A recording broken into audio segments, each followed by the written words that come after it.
सद्गुरुनाथ महाराज की जय, Mahayogi Swami Umanand Saraswati ki jai. We are on our 6th YouTube program on Kundalini Yoga.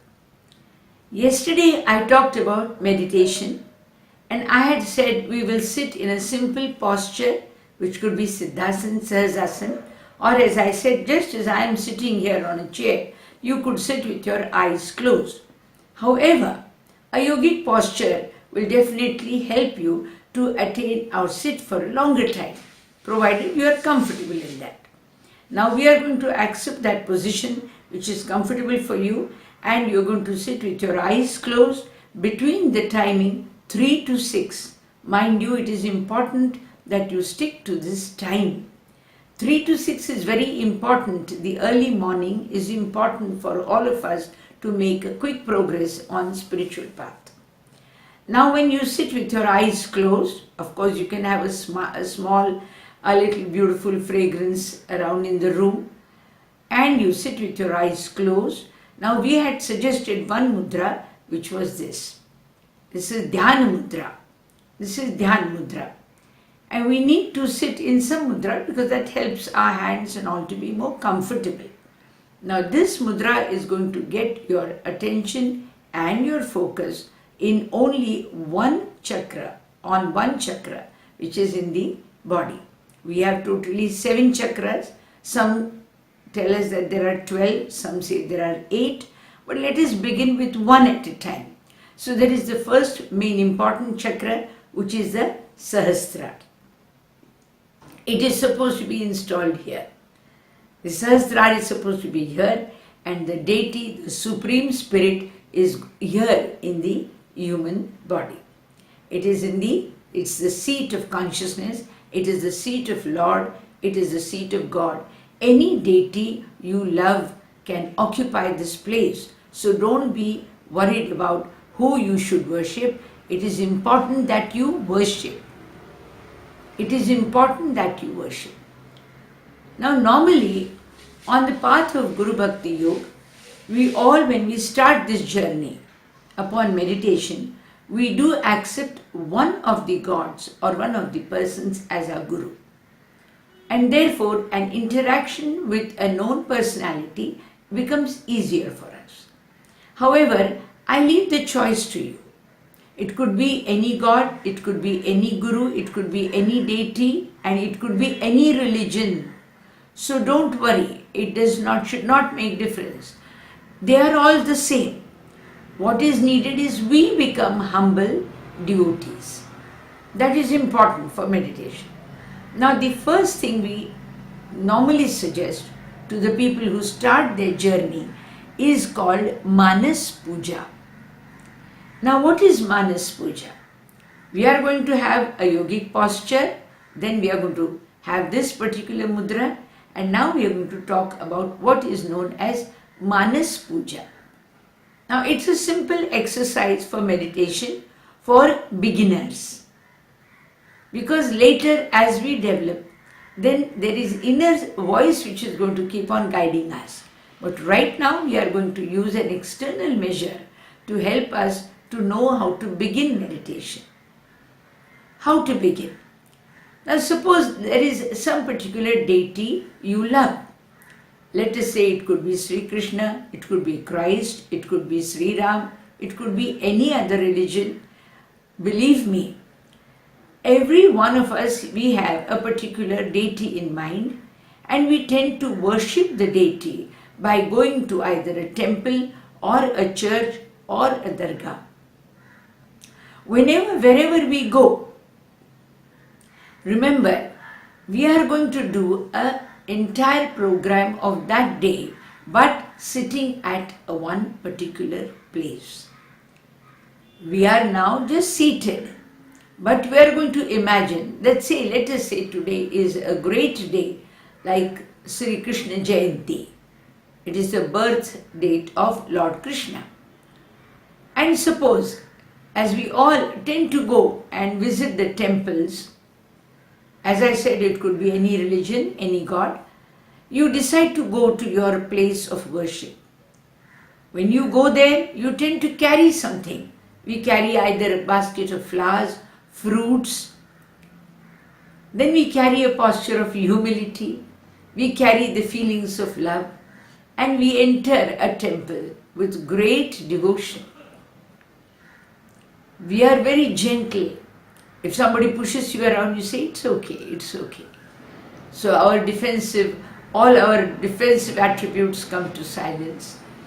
Your entire body posture is now humble, and you enter into a disciplined line or something which takes you towards the deity.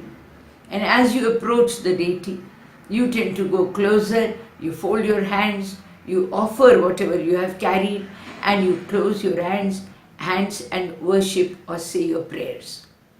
If there are needs, if your needs are there, you make an attempt to request God to be fulfilling them, and then you tend to leave with receiving some sort of a fruit back in the form of prasad. This is the blessed food that you get. It's like a response from God. Now this entire program you do, and then you sit in the temple for some time, and then you sit there. Sometimes people sit there and meditate also, and then they leave the temple premises. Now all this entire program that you do physically on an auspicious day, I would like you to practice it as a mental discipline. You are going to sit in your own place. You are going to keep your eyes closed. You are going to keep your fingers in a mudra, and you are going to quietly sit with your eyes closed and bring the entire program that we just practiced physically. We are going to do it now just mentally. We are going to sit now. So I am going to do a mental program with my eyes closed. See if you would like to practice it. A continuity of this sort of a program for a couple of weeks will now try to bring out the entire program more and more beautifully every time you do it. So let us say we are going to close the eyes and try and see what the program is going to be. I am going to think of that program now. See if you like it. You can change it the way you like it. But this is just a suggestion. We call it Manas Puja. Now I shall close my eyes and I am going to think of a very beautiful deity. Let us say I am going to go to my Guru's abode, ashram. So with my eyes closed, seated in my own room at a posture which is comfortable for me, I am with my eyes closed, and now I am going to go to my Guru's abode. So please, let's see how I proceed. So let me close my eyes, and now I am going to say, all right, today I have to go to my Guru's ashram.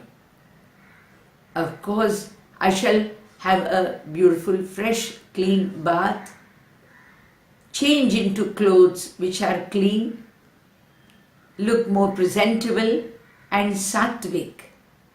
I cannot go dressed up very gaudily. I have to go in a very sattvic posture, sattvic gesture, sattvic dressing, simple and clean. I enter the ashram, and in the ashram I see that there is total silence. There is total silence. My Guru is sitting on a huge chair right in the center of the hall, and I proceed gently towards her. My body has a very humble posture. I go there and I salute her. We call it namaskar. Salutation will be a better word than salute. So I offer my salutations to her. I kneel before her, and if I am carrying something for her, I try and extend it, leave it in front of her on her table, and then quietly go and sit in a corner to be addressed by her. Let us say now, once I am seated, the next question comes from my Guru. So, when did you come? All right, now there is a slight conversation which goes on, and after a few words of exchange, I'm expected to leave. I'm expected to leave. So what do? I get up and humbly offer my salutations again, and then I withdraw. I go without turning my back upon her, and I leave the room. Now, this is a simple practice I have explained to you today. You could use any other idea. You can go and offer flowers, you can garland a guru, you can give some fruits to a guru, or you can say a few words. So this is a simple exercise I have shown. Yes. Now, normally when we are seated in front of Guru, we also try and say some prayers. One of the prayers is there in the form of a YouTube program. It is titled Paduka Panchakam. There are 5 verses. If you would like to play them and meditate, trust me, those 5 verses, I have been repeating it for last 45 years. They could work as Shabda Diksha for you. You could be initiated in this program. Please play the 5 verses, Paduka Panchakam, and see with your eyes closed whether you feel the presence of energy around you. There is a YouTube program which is titled Mine Paduka Panchakam by Swami Radhikanand. See if you can play it when you are quietly seated and complete this mental program. Your guru could be any other guru other than mine. Your religion could be any other religion than mine. Your deity could be any other deity than mine. It is not important because all gods are same. What is needed is humility in us, surrender in us, concentration in us. This will help you to concentrate on Sahasrara. Please practice this and let me know if it has made a beautiful change in your first day program. This is Swami Radhikananda from Pune. Feel free to write to me. And there is, again I am repeating, a program on YouTube, Swami Radhikananda. It is Paduka Panchakam. Paduka means the holy feet, and Panchakam, there are 5 shlok which are going to be sung for you when you are with your eyes closed. If you can start that YouTube and sit for your meditation, I am sure you will be initiated in the true sense.